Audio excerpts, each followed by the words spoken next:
House of the Dragon Season 2, Episode 6, The Small Folk. Now, what is happening? Well, for the Blacks, let's go over what's happening. Rhaena is given the same storyline as Nettles. Nettles is officially not going to be in the TV show. They dismissed her from the book, so they created black characters to erase an original black character from the books. Don't know how I feel about that, but at least Rhaena's going to get more involved in the story. They're going to develop her character a bit more. Maybe she'll have conflict with Baela, her sister. So that'll be quite interesting. Either way, Rhaena now going to claim Sheep Stealer is hinted. More than likely, she's going to join the battle soon. So hopefully they build it up. And with the Blacks, what's happening right now, the only thing that's going for them is that Corlys fleet is still blocking King's Landing. Mysaria, the White Worm, she is now growing more conflict within King's Landing against the Greens and all that stuff. And while their forces are still rallying. They are still rallying. And right now they're trying to reclaim they're trying to have dragon riders claim dragons.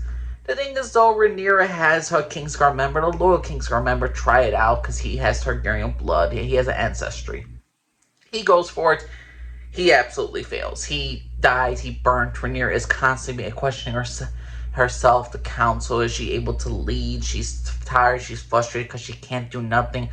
She's frustrated. Every single fan who's watching the show is frustrated because she literally can't do anything. The Green's putting her in a rock and a hard place. Either she must interact and go into battle, or she must wait and buy her time. Because in all reality, the Blacks have not won this war at all. They have lost none. They have not won no battles. They have lost 2 dragons, and they're still losing members. The thing is, at the end of this episode, Corlys Bastard, one of Corlys Bastards, claims the dragon Sea Smoke. And the thing is, this was Laenor's freaking old dragon. So the fact is, I think this is well established right now that Laenor is officially dead because it's been established in the lore that dragons will not find a dragon rider if their original creator is alive or not. So the thing is, the original dragon rider Laenor is dead. So one of Corlys Bastards was picked by freaking Sea Smoke. Sea Smoke actually traveled to where Corlys Bastard was and actually went there to be like, hey, you want to be my new man? You want to be my new rider and all that stuff? Basically, that's what it is. Rhaenyra confronts one of Corlys Bastards at the end.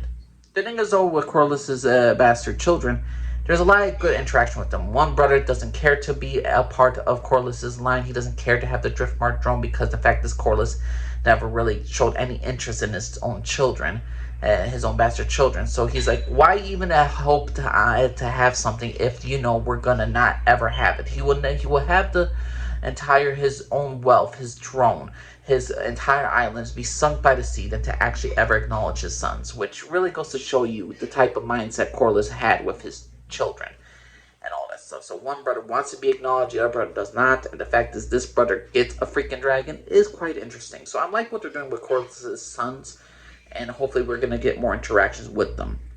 The thing is, though, what's happening also with the Blacks, I did not like the fact that Mysaria and Rhaenyra kissed. We have a female character, we have 2 female characters in the room. Can't we just have them as friends? I mean, the one competent council member on Rhaenyra's side is now kissing her. Why do we have to have this love interest? Why? Because Rhaenyra feels lonely, or is this just a little checkmark box for all the writers and the freaking people who write this show? Because they're like, hey, this makes sense after Mysaria, the White Worm, tells a horrific story of her own father, forced incest, and their forced pregnancy. And then after that, let's just kiss. It makes no sense. The scene made no sense. I'm sorry, this was terrible writing. No, it did not make sense. And the people told me, well, this was foreshadowed. They had conversations with each other about strategy and her trying to get into Rhaenyra's council. There is no sexual... Okay, was there like little sexual hints and all this stuff? Maybe, whatnot. But I wasn't looking at 2 women want to have sex with each other. I was looking at 2 women who are trying to help each other boost up. Rhaenyra needs a council member who is competent and knows the people. That is Mysaria. That is the White Worm. And the thing is, I thought we were just getting that, but apparently we're getting that, except there's a potential love interest, which I don't really want this to have. I don't think it's necessary. I don't think it's needed. I think they're including the scene just so when Rhaenyra will meet Alicent once again in the future, and Rhaenyra and Alicent will have the epic love story sex that they always wanted. Because God forbid we actually have 2 female characters. I mean, God forbid we have 2 female characters right next to each other. It's not like we have to have them kiss and all this stuff. like it's a forbidden love story. We're gonna have that. For some odd reason, I feel like after all the for this writing of Masaria talking about her father forced her, and then how she had a forced pregnancy and she had to eliminate that pregnancy. The fact of the matter is, she talked about this scene and it didn't make sense. I will not be surprised if Rhaenyra and Alicent decide to get together, or like they have sex with one another, because Rhaenyra is still ain't pissed off that Alicent's sons killed her own son, or that Alicent is not angry with Rhaenyra because she's technically responsible for the death of her grandson. So yeah, or the burning of her own son Aegon. Like, oh yes, these two characters will love each other above even their children's deaths.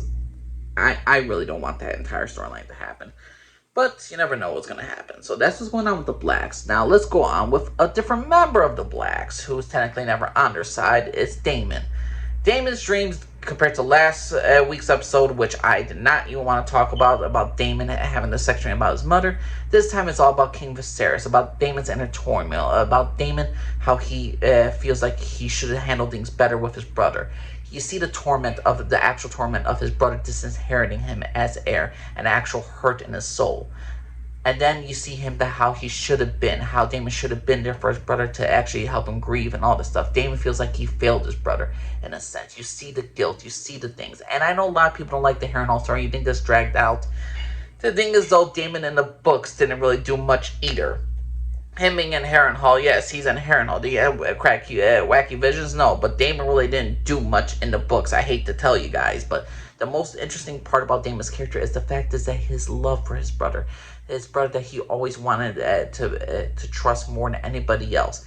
The best part about Daemon's character is his relationship with his brother King Viserys. The problem is, though, they don't really develop. The problem is, though, that when Viserys is gone, Daemon is just back to his usual greedy self. He cares more for the Iron Throne than his own actual blood. He cares more for his own ambitions and what he wants. I've been saying for the longest, Daemon and Otto are two sides of the same coin. Both corrupt, both individuals, both snakes. They will manipulate, do things, whatever they want to do. They just have different tools of how to achieve their goals. Daemon has a sword, Otto has his tongue. That's pretty much it with Daemon's character. Daemon, it looks like he's finally gonna get a freaking army now with the Riverlands. He will probably have to do something in episode 7, and hopefully the Blacks will actually get an army coming forward. But that's it for the Daemons and the Blacks. Let's go with the Greens. Well, Aemon's in charge and he's handling everything like a boss. Lord Lannister, the Lannister army, refuses to go anywhere near Harrenhal without a dragon escort. Aemon is pissed off. He tells Tywin that you're gonna now make a deal with the Triarchy, the people that were fighting in the Stepstones in season 1. He's making an alliance with them to attack Corlys' fleet to eliminate the blockade. So he's trying to eliminate the blockade. He says Daemon must be stopped. He's the real threat. He's the challenge I welcome. So he's ordering Criston Cole to march over there, and he's ordering Lancers to march in Harrenhal. So he's having a battle tactician to fight Daemon on 2 fronts during the Riverlands. So the Greens are still picking up speed. The thing is, though, he also dismisses Alicent. Alicent seriously has no power in the council. He dismisses her from the council. He doesn't want her around there because the only thing she's going to do is to not continue the war. She's just going to be like, we must talk about peace, the least aggression, and all that stuff. He's not going to take her word for anything because she's always been like that. And people will say, well, Aemon's bad for punishing his mother like this. No, Aemon's not a bad child to his mother. Aemon is a logical thinker, and he's kicking his mother to the side because his mother just wants to do the opposite of what's happening in war. And also, Aemon is also taking charge of the fact is that, hey, Larys, I know you want to be the hand and everything. Nope, I want Otto back. Bring Otto Hightower back to the fold because he's going to help our family. Another thing that's happening, Aegon has not awakened. Aemon is there standing over him. Aegon pleads that he doesn't remember anything. And Aemon just gives him a lovely kiss on the head, leans against his burnt flesh, and says to take care of my brother, sir. He has a long recovery, he says to one of the Grand Maesters. And Aegon and Larys have a little bond between them because Larys looks over Aegon's broken body and he tells him of a twisted story of like how Larys's father Lionel looked at him with pity, and how he said that his brother was a master of sorcery or something in the castle. And you could tell this really tears him apart. So you could compare Larys to Tyrion. Tyrion is not a messed up individual, like, evil and minded. But the thing is with Larys and Tyrion, they both are cripples. They both are looked down upon. They both have a sense of regret, and they hate how their family members probably looked at them. The thing was, though, with Lionel, you could tell there's a lot of anger, there's a lot of hatred upon the normal of people. He hates that the way he is born. And he says this to Aegon, not only to manipulate him, but to get a sense of truth. And Aegon says that, help me, in order, because Aemon's still around. And Larys says that Aemon's around, your life is threatened. Your life's in danger. So Aegon says, help me. So you guarantee that Larys and Aegon will be teaming up in the near future. Larys will be helping Aegon through whatever recovery, and he will be protecting him over Aemon. So it's going to be a quite interesting take what's going on with Aemon and Larys. Now, the other thing is, though, what's going on with Alicent and her character is the fact is she says goodbye to her brother Gwaine. They have a nice little family background about how Gwaine says that Otto is going to be Otto. Otto's going to do what he wants to do. His favorite was obviously Alicent. And Alicent regrets not actually having a bond with her sibling. And the thing is also with her, she asks about her son, Daeron. Now, I know a lot of people, including the show writers, say that Alicent is a bad mother because they say, hey, Daeron's good in Old Town. He's actually a better person. Maybe the reason why he's so much better is because he's away from King's Landing and he's not raised by Alicent. And Gwaine says to her, you did the best you could. And the thing is, so we can all look into direction is this. Why is Alicent's kids the way they are? Is it solely because of Alicent? No. There's the fact that the reason why Daeron's so good because he's away from the politics. He wasn't raised around the toxicity. Daeron is the youngest of all Alicent's children. The fact is he didn't interact with King Viserys. He had no expectations of his father. He grew up away from his family. Aegon didn't have the luxury. Aemon didn't have the luxury. Aemon hated his father. Aegon didn't believe his father even loved him. All of what Aegon is, what he was with his son, he wanted to do the exact opposite of what King Viserys did to him. That constant neglect, that punishment within him. People say that Alicent manipulated her kids to say like, oh, Rhaenyra would hurt her own siblings. Well, in a sense, it's not necessarily not true because the fact is, Rhaenyra was having bastards, was putting Alicent's kid in a line of succession way more. There's strength. Every single bastard that Rhaenyra had was strengthening Alicent's kids' lines a lot more. So overall, and don't forget that Rhaenyra asked for Aemon to be sharply questioned, which means tortured. So I know a lot of people say like, oh, Alicent was a bad mother. Alicent was trying to, but the evil like say like, oh, Rhaenyra was gonna hurt you guys if you are still alive because you are the challenge. That is basically true. Otto may be poisoning Alicent against Rhaenyra, but the fact of the matter is, this is the high royalty. This is the line of succession. These are succession laws and facts. Aegon may never be in danger of his. No one can ever say Aegon and Aemon were never in danger of Rhaenyra. Like, there was always a possibility. Would Rhaenyra do that? Possibly no. The fact that she married Daemon, a freaking child killer, that was increased more the possibility. So no. When people tell me like, oh, is Alicent's truly at fault for the poisoning her kids or the way her kids are like that? Well, it could be King Viserys who didn't punish any of Rhaenyra's children after Aemon lost an eye. And the fact is that Aemon lost an eye and he saw his father did not defend him, did not protect him. You will only defend your daughter and you will not defend me. Didn't help matters much at all. Aemon's hatred is not towards his mother. Aemon's hatred is towards his father and to Rhaenyra and her kids. Because he sees one set of love for the other. Aegon's the way he is because why is the way he is? Okay, like, oh, he's been some people say, oh, he's physically gets hit by his mother. He doesn't feel loved by his mother. Well, granted, Aegon is a baby made out of a forced marriage. So it's very tough. Am I saying Alicent's a perfect mother? No. Is she a great mother? No. I think she did a good job with what she had, like Wayne Hightower says.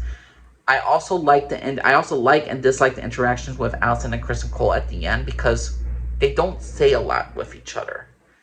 I wish they had a final confrontation with each other, the last goodbye, but the thing is with Criston Cole and Alicent Hightower, just a lot of subtlety with these characters. Like, every single time that when Alicent goes outside, she wasn't there to see her actual brother. She was looking at Criston before he was leaving. And when she turns to and Criston Cole's back is turned, she's looking at him. But when she goes to see Gwaine, then Criston turns and he looks at Alicent. They both look at each other. They both look at each other when the opposite is looking. There's clearly still feelings there. There clearly still is a love there. And there's a level of trust, and there is something between them, because the fact of the matter is, again, Chris and Ben Allison sworn shield for like so many years. This is the first time they had like any little spat between them, so there is a sense of duty and a sense of strong. There's a strong feeling between these characters, and the last look they give to each other, they just stare at each other, kind of like a half little smiles towards each other. There is a sense of loyalty and love between both of these characters, which I greatly do enjoy. And if people say, oh no, it's a toxic love, there is a toxic level of love between them because they are forbidden to be with each other. But I really find their interactions with each other quite interesting, quite unique, quite different. Overall, the episode also happens at the end of the day, the small folk, this was about their turning against the Greens. This is about them getting, because they're hungry, because Rhaenyra has started a blockade, and she gives over food. They put the interpretation of the lie that the Greens have a massive amount of food. They're having a whole bunch of hordes. They're spreading the souls of doubt and seeds into the city. That's great moves for Rhaenyra and the White Worm right there. And the Greens are slowly losing the PR of the small folk. Now, who is winning the ultimate war at the end? It's still the Greens. The Blacks still haven't mustered an army. The army's coming still slowly. It's not happening right now. And in season 2, if we're looking at it, when there's 2 episodes left, with no major battles happening, the Blacks' only good thing is that they are now sowing seeds, and they're having a little, like King's Landing doesn't have as much food. Okay, that's pretty much it. But overall, there's not really much things happening for the Blacks to take over the Greens. Aegon's injured. Okay, he's injured, but he's still alive. Aegon's dragon is dying slowly, but is still alive. The Greens still have most of their dragons. They still have the same number of stuff. They lost some of the army, but the thing is, though, they won 4 victories. They killed 2 dragons. There is more victories for the Greens in this obvious sense. So in the war coming right now for season 2, episode 6, the small folk, we're slowly starting to see the buildup of the Blacks, of their armies, of the descent among the Greens. So overall, I enjoyed this episode. This was another good build-up episode that built upon certain characters, certain side characters, and I did enjoy this episode. But personally, please know what y'all think, everybody. Do you think it was a good episode? Do you think it was a terrible episode? Please know what y'all think. Angel's Lee Scarford, everybody. Bye-bye.